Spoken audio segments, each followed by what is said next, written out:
A diamond is just carbon, so is coal. Yet one costs $5,000 per carat and the other costs $80 a ton, and that price gap didn't exist 100 years ago. For most of human history, diamonds weren't the go-to stone for engagement rings.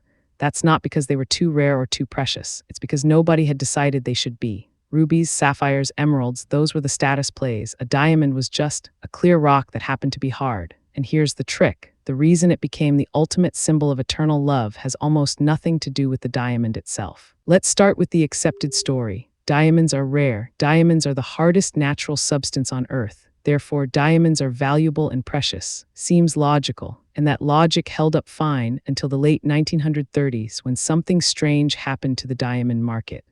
In 1938, the De Beers mining cartel was sitting on a problem. They discovered massive diamond deposits in South Africa.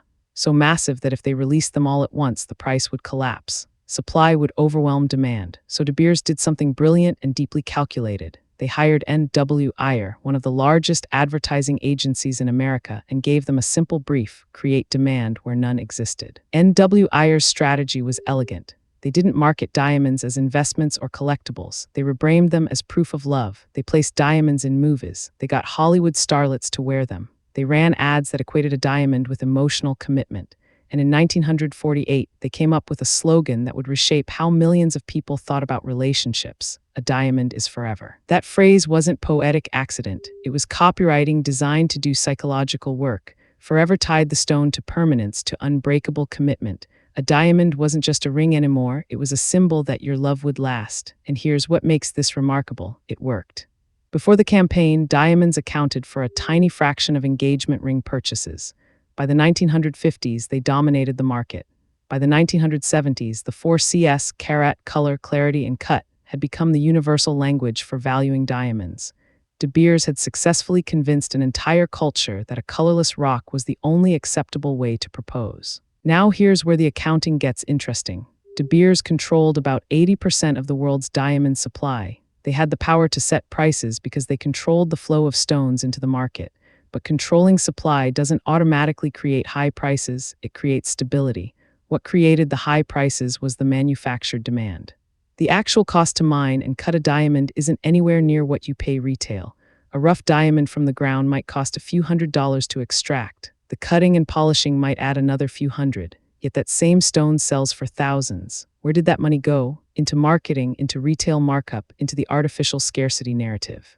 And here's the trick that really matters. Diamonds aren't actually rare. Lab-created diamonds are chemically identical to mined ones. They have the same hardness, the same optical properties, the same everything. Yet the industry fought hard to keep lab diamonds out of the mainstream market because they threaten the scarcity narrative. The real explanation for why diamonds are expensive isn't geology or rarity. It's a century-long marketing campaign that convinced billions of people that a particular stone means a particular emotion. That's not a flaw in the system. That's the system working exactly as designed. What's interesting now is watching that narrative start to crack. Younger generations are questioning whether a diamond is necessary at all. Lab-created diamonds are becoming more accepted. Some couples are choosing other stones entirely. The marketing that worked for 80 years is starting to lose its grip. But the price premium remains. Why? Because marketing has inertia. Because your parents had a diamond, so it feels right that you would too. Because the story is so embedded in culture that it feels natural rather than constructed.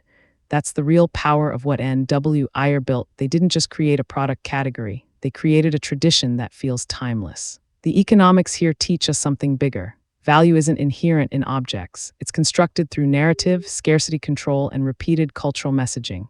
A diamond costs what it costs because enough people believe it should. That belief was manufactured, marketed, and reinforced for decades. And it worked so well that most of us never realized we were being sold the story.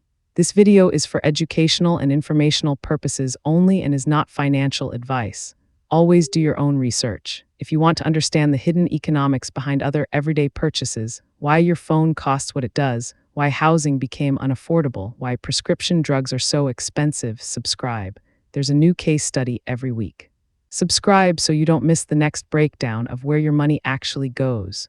This video is for educational and informational purposes only and is not financial advice. Always do your own research.